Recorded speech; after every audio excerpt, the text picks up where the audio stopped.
Plants are all around us. They are in our gardens, in parks, and even in our homes. Plants are very important. They give us food to eat, they give us air to breathe. They make the world beautiful with their colors and shapes. Have you ever wondered how a plant works? A plant is like a team. It has many different parts. Each part has a special job to do. When all the parts work together, the plant can live and grow strong. It is amazing to see how they all help each other. To understand a plant, we can look at its different pieces. Most plants have 6 main parts. These parts are the roots, the stem, the leaves, the flowers, the fruits, and the seeds. You might not see all of these parts at the same time. Some parts, like the roots, are hidden under the ground. Other parts, like the flowers, only appear at certain times of the year. Each part is like a puzzle piece. It fits perfectly with the others to make a whole living plant that can thrive in its environment. Let's go on an adventure to discover each part of a plant. We will learn what each part is called and what important work it does. It is like being a detective for nature. We will look closely at the roots that hold the plant tight in the soil. We will see how the stem stands tall and acts like a straw. We will discover how leaves make food from sunlight. We will admire the pretty flowers that attract bees. Then, we will learn about the tasty fruits and the tiny seeds that start a new life all over again. Thinking about a plant as a team helps us understand why every single part is so necessary for its survival. If one part is missing or cannot do its job, the entire plant might get sick or not be able to grow properly. For example, without roots, a plant could not get water. Without leaves, it could not make food. Every part depends on the others. This teamwork is what makes plants so successful. They have been growing on Earth for a very, very long time. And it is all because their parts work together in perfect harmony. The first part we will talk about is the roots. Roots are usually hidden deep under the ground, so we do not see them very often. They look like long, thin fingers spreading out into the soil. The roots have a very important job. They act like an anchor. They hold the plant firmly in the ground so it does not fall over. This is especially important when the wind blows hard or when it rains a lot. The roots keep the plant safe and steady, so it can stand tall and proud every single day. Roots have another big job. They drink water and nutrients from the soil. The soil is full of good things that plants need to grow, just like we need food to grow. The roots absorb all this goodness and get it ready for the rest of the plant. Some plants have special roots that store extra food for later. A carrot is a great example of this. The long orange part of the carrot that we love to eat is actually a big root. It is filled with sugars and nutrients that the carrot plant saved for itself. Next up is the stem. The stem is the part of the plant that grows above the ground. It connects the roots below with the leaves and flowers above. You can think of the stem as a plant's body. It gives the plant its shape and helps it stand up straight. This is very important because it lifts the leaves up toward the sky. The leaves need to be high up so they can catch as much sunlight as possible. The stem acts like a strong pillar, supporting the plant as it reaches for the sun. The stem is also like a highway or a set of straws inside the plant. It carries the water and nutrients that the roots collected all the way up to the leaves and flowers. It is a busy delivery system. At the same time, it carries the food made by the leaves back down to the roots and other parts of the plant that need energy. A celery stalk is a good example of a stem.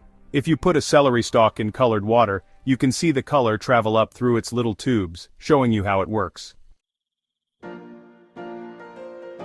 Now let's look at the leaves. Leaves are the green parts that grow out from the stem. They come in all sorts of different shapes and sizes. Some are big and wide, while others are small and pointy like needles. The main job of the leaves is to make food for the plant. They are like tiny food factories. To make this food, they need 3 important ingredients: sunlight from the sun, water from the roots, and a gas from the air called carbon dioxide. This amazing food-making process is called photosynthesis. The green color in leaves comes from something called chlorophyll. Chlorophyll is what helps the leaf catch the sunlight. It is a very important part of the food-making process. The leaves also have tiny little holes on their surface. These holes are too small for us to see without a microscope. They open up to let the plant breathe in the air it needs. The veins you can see on a leaf are like little pipes. They carry water to the cells and take the food that was made away to the rest of the plant.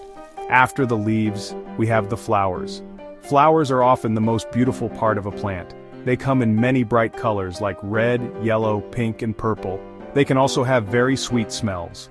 These colors and smells are not just there to look pretty for us. they have a very important purpose. They help the plant make seeds. The bright petals and sweet scents attract bees, butterflies, and other insects. These helpful visitors are called pollinators, and they play a crucial role.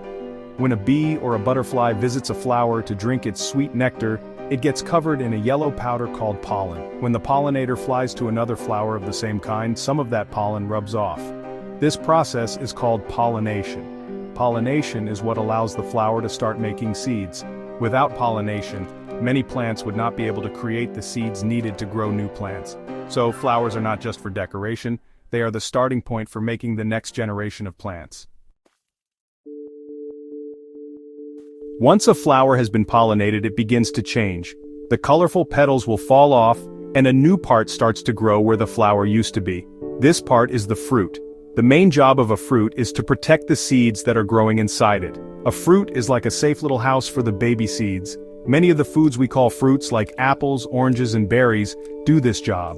They have a soft, fleshy layer around the seeds that keeps them safe from harm and from being eaten too early. You might be surprised to learn what counts as a fruit. In the world of plants, a fruit is any part that grows from the flower and holds the seeds. This means that some of the foods we call vegetables are actually fruits. For example, a tomato grows from a flower and is full of seeds, so it is a fruit. A cucumber is also a fruit, and so is a pumpkin. These fruits protect their seeds until they are ready. They provide a protective covering that helps the seeds grow and mature without any problems. Inside every fruit, we find the seeds. A seed is a tiny miracle. Even though it is very small, it contains everything needed to grow a brand new plant. A seed has a hard outer shell, called a seed coat, which protects the tiny baby plant inside. It also has a supply of food stored inside it. This food gives the new plant energy to start growing when the time is right. An apple seed has a baby apple tree inside. A sunflower seed has a baby sunflower plant inside, just waiting for the right conditions. Finally, the seeds need to find a new place to grow. If all the seeds from a plant fell right underneath it, they would be too crowded. So, plants have clever ways to spread their seeds around. This is called seed dispersal. Some seeds, like those from a dandelion, have fluffy parachutes that let them float away on the wind. Other seeds, like coconuts, can float on water to new islands.